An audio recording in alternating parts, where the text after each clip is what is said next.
Bismillahirrahmanirrahim. Assalamualaikum warahmatullahi wabarakatuh. Alhamdulillahirabbil alamin. Alhamdulillahilladzi hadana li hadza wa ma kunna linahtadiya laula an hadanallah. Asyhadu an la ilaha illallah wa asyhadu anna Muhammadan abduhu wa rasuluh.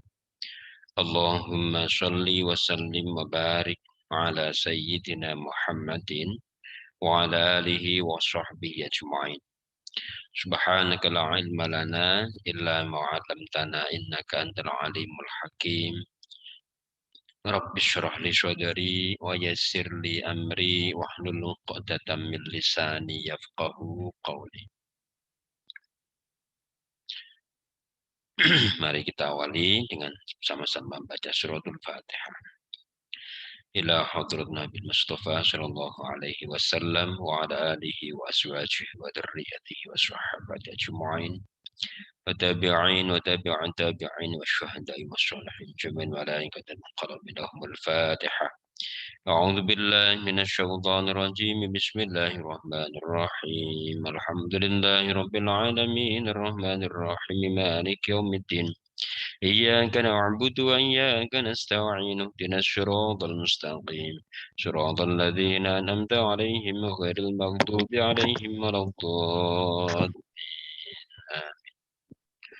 ثم ينحوك جمع السادتين ومشايخنا ومشايخ مشايخنا وخصوصا لروح المحسن دهلا وصولي وفرعي لهم الفاتحة. أعوذ بالله من الشيطان الرجيم بسم الله الرحمن الرحيم الحمد لله رب العالمين الرحمن الرحيم مالك يوم الدين إياك نعبد وإياك نستعين اهدنا الصراط المستقيم صراط الذين أنعمت عليهم غير المغضوب عليهم ولا الضالين.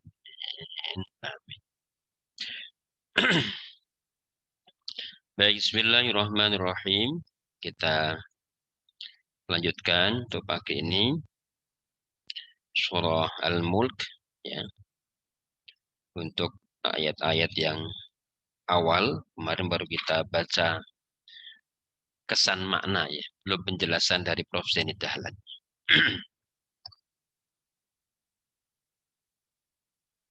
Oke.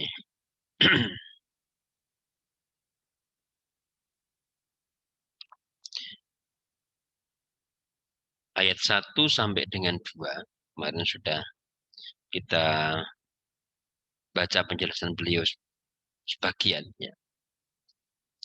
A'udzu billahi minasyaitonir rajim. Tabarakalladzi biyadihil mulku wa huwa ala kulli syai'in qadir. Maha suci Allah yang di tangannya bertambah keberkahan di segala kekuasaannya. Tabaraka alladzi biyadihil mulku wa huwa ala kulli syai'in qadir. Alladzi khalaqal mauta wal hayata liyabluwakum ayyukum ahsanu amala wa huwal azizul ghafur. Kita baca kembali sedikit ya. Allah Tuhan yang maha suci yang jauh dari segala kekurangan. Maha bijaksana yang pantas disembah dan diagungkan.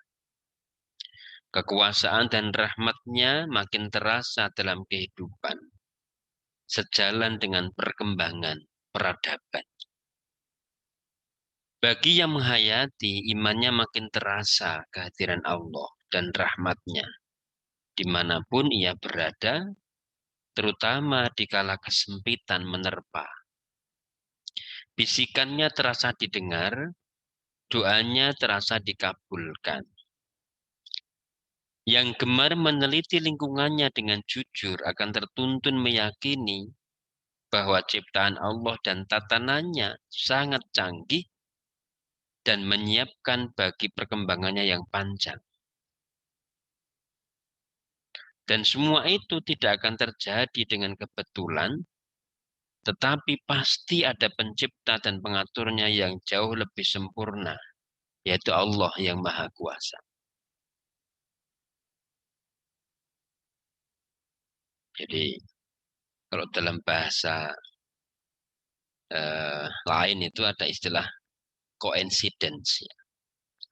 Coincidence itu ya kebetulan, tetapi kan tidak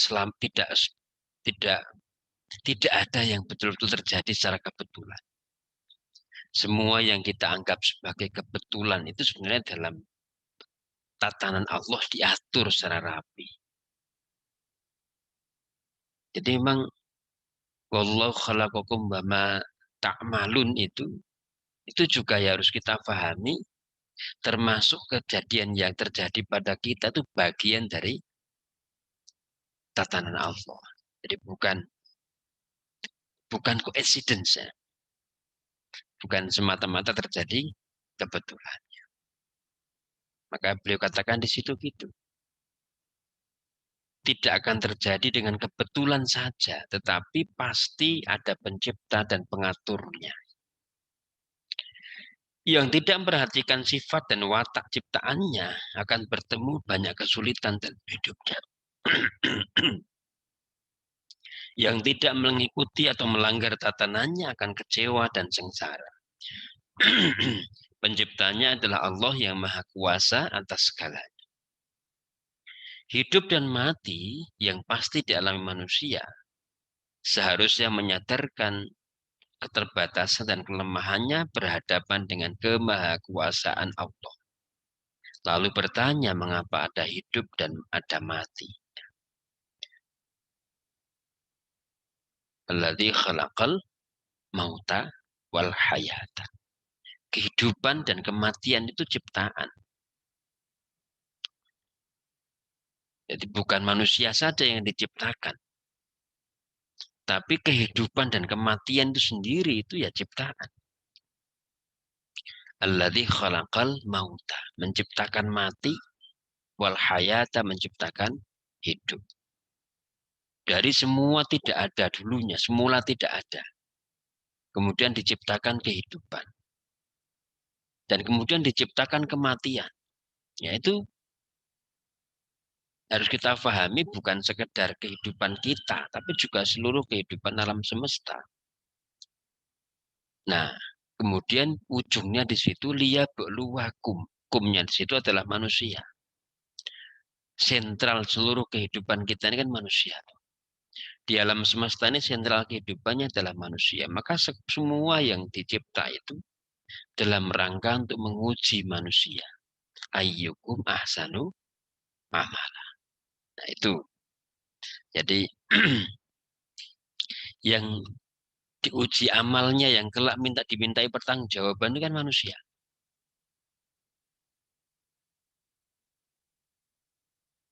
Kalau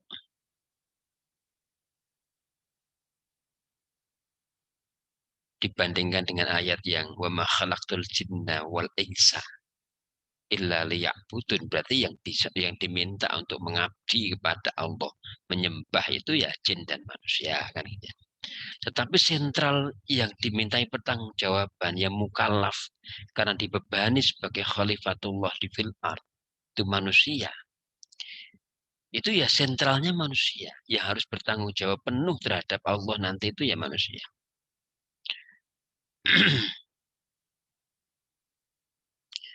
Alladzi khalaqal mauta wal hayata liyabluwakum. Kumnas itu adalah manusia. Mengapa setelah hidup dan merasakan keindahan dan kelezatannya, ia harus meninggalkan dunianya tanpa dapat menawar sedikit pun? Ayat kedua menjawab pertanyaan itu, bahwa manusia hidup untuk berlomba mencapai kualitas diri, baik dalam pandangan Tuhannya maupun dalam pandangan sesamanya. Jadi membangun citra yang baik itu penting. Baik di hadapan Allah maupun lebih-lebih di hadapan Allah maupun di hadapan manusia. Nabi Ibrahim saja itu kan doanya waj'alni lisana sidqin fil akhirin.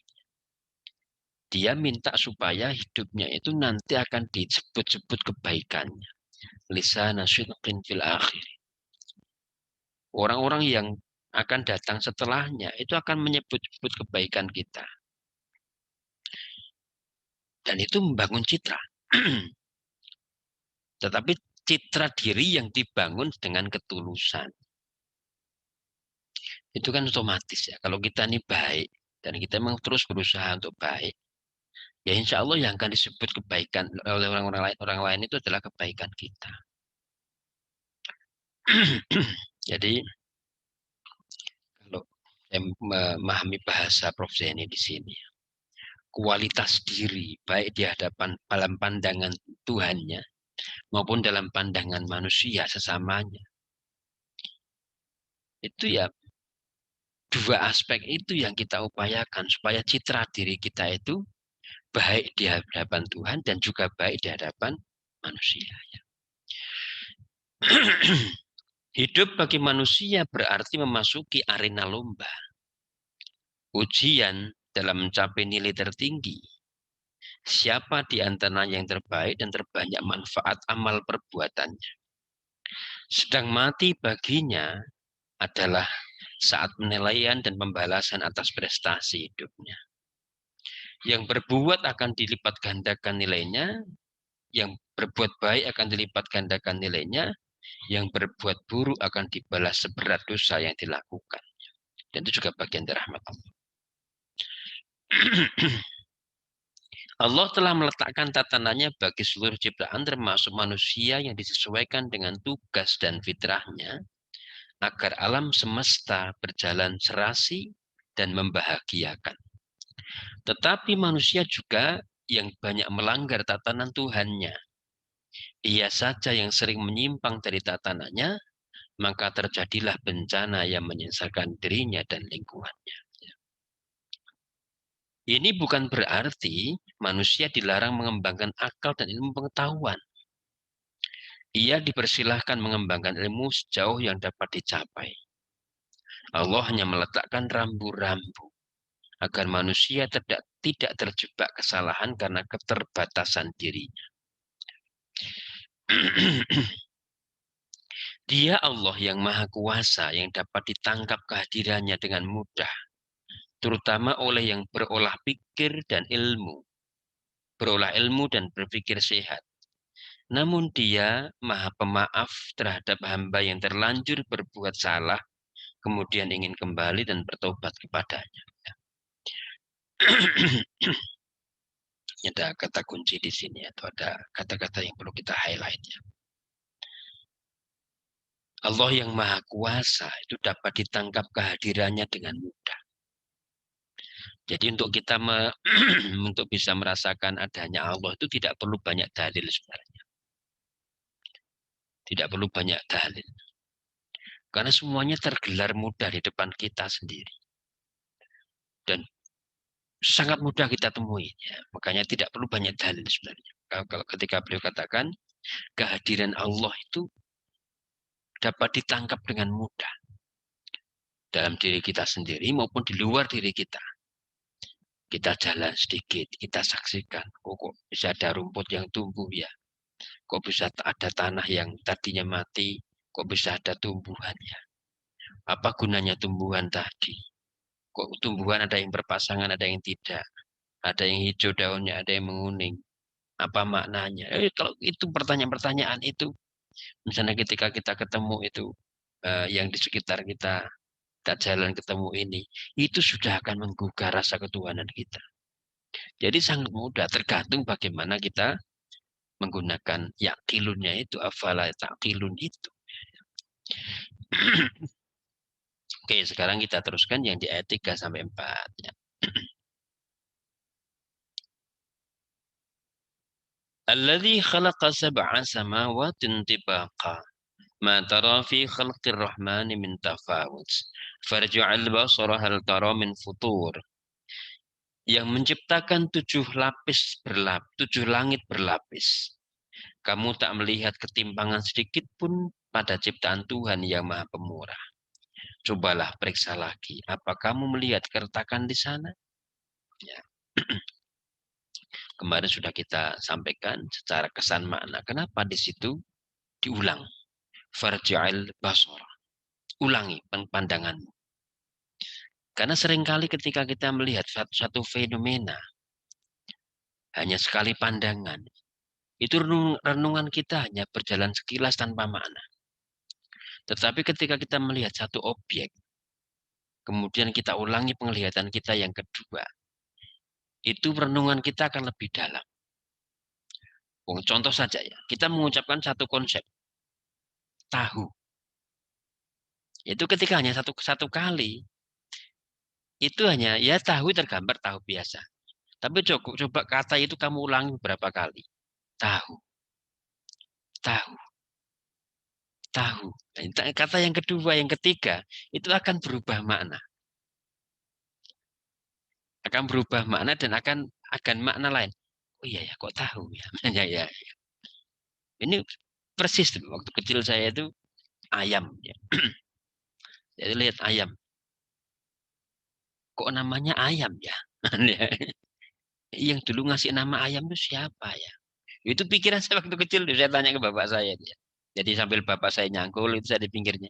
Pak, kok ini jenenge pitik toh? Dulu yang ngasih nama pitik ki sopo? Sing yang ngasih nama bahwa jenis hewan itu namanya pitik itu siapa? Bapak saya cuma bilang, yo kebiyen ngono kuwi. Enggak ada jawabannya. Tapi maksud saya begini ya. Jadi farji'il basara. Kenapa Allah memerintahkan kita untuk mengulangi pandangan kita terhadap satu objek? Karena satu objek itu ketika kita hanya lihat sekali, itu maknanya sekilas. Tetapi ketika kita lihat dua kali, itu kita akan nalar kita akan bergerak. Tapi berbeda dengan melihat lawan jenis ya kamu. Naturatul ulalaka, ya, malaika kan beda ya. Jangan diulangi kalau itu. Nanti maknanya beda ya. Farja'al basara hal tara min futur. Ya, oke, kita jelaskan. Kita baca penjelasannya. Tsumma raja'al basara. Ya, ulangi lagi. Kerota ini yang qalib ilaikal basaru khasian wa huwa hasir. Pandanganmu yang kedua itu kamu akan membuatmu tunduk lunglai tak berdaya karena menyaksikan kebesaran Allah. Khasian wa huwa hasir. Karena kamu tidak akan menemukan cacat sedikit pun di alam yang kamu saksikan itu. Oke, kita baca penjelasan Prof. ini. Allah yang mencipta 7 lapis langit. 7 langit berlapis, kokoh, rinci, dan sangat indah. Manusia tidak akan menemukan sedikit pun kejanggalan atau keretakan dalam seluruh ciptaan. Juga tidak ada yang sia-sia atau tumpang tindih pada segala makhluknya. Semua serba berguna dan berperan penuh dan serasi. Untuk itu, Allah mempersilahkan manusia yang dikaruniai akal yang cerdas untuk meneliti ciptaannya. Mungkin ada yang tiada berfungsi atau menjadi beban yang lain. Periksalah lebih cermat lagi sampai yang berada di kedalaman laut atau di kegelapan bumi. Juga yang ada dan terjadi dalam tubuh manusia sendiri yang penuh rahasia. Periksalah hubungan antara satu organ dengan organ yang lain, antara satu jenis makhluk dengan yang lain, semuanya sempurna dan serasi. Ya, ini coba kita juga perhatikan bagaimana sistem tubuh kita. Koneksi antara organ hidung dengan paru-paru, organ telinga, organ mulut, rambut, itu bagaimana keseluruhannya berfungsi. Kulit apa fungsinya, dan seterusnya itu. Semua organ itu kan punya koneksi antar organ yang saling melengkapi. Itu kalau kita merenungkan situ saja itu udah. Beliau katakan semuanya sempurna dan serasi. Betapapun ketelitian manusia tidak akan menemukan cacat dan ketimpangan pada keciptaannya. Usahanya yang keras dan jeli akan gagal menemukan cacat barang sedikit pun. Bukankah hal itu bukti kesempurnaan Sang Pencipta? Dia yang mencipta angkasa tiada batas. Akal manusia hanya dapat memperkirakan, itu pun telah menimbulkan kekaguman. Dia ciptakan jutaan bintang yang jauhnya dengan bumi sangat berbeda sehingga cahayanya nampak beraneka warna. Bintang-bintang itu juga menjadi bukti keagungan Allah yang dikaburkan dan dicederai oleh setan yang tidak akan berhasil. Kenapa kalau kita saksikan cahaya bintang di malam hari itu? Ada yang cahayanya itu terang, ada yang kedip-kedip, ada yang jauh. Itu karena perbedaan jarak yang tidak sama ke bumi. Saking jauhnya yang sebenarnya besar, tetapi hanya kelihatan kelip-kelip itu. Wong pesawat saja yang di bumi itu segitu besarnya segitu, ketika sudah ke atas set baru berapa kilometer itu sudah kecil kelihatan. Nah sementara itu bintang-bintang itu jauh masih kelihatan kelip-kelip. Sebenarnya kalau kita datangi itu kan besar sebenarnya. Jadi yang seperti ini kalau kan nanti Anda melihat tata surya itu kan akan semakin kagum bagaimana relasi hubungan apa itu koneksi antar tata surya itu. Ruang-ruang hampa di antara planet itu. Kenapa bisa semuanya mengawang-awang? Ini kan bumi ini kan sebenarnya mengawang-awang tuh dalam ruang hampa tuh. Dengan planet yang lain itu kan mengawang-awang di ruang hampa semuanya. Nah, kalau semuanya ruang hampa, sebenarnya ruang yang tidak hampa itu di mana? Bumi ini kan bunderan. Ada planet lain, planet lain, planet lain, planet lain, planet lain. Yang semuanya itu beredar di ruang hampa. Dan jarak di antara planet-planet tadi itu ada ruang hampa. Yang di situ mungkin kita saksikan langit itu berlapis-lapis itu. Ya, kalau kita mau renungkan di situ ya.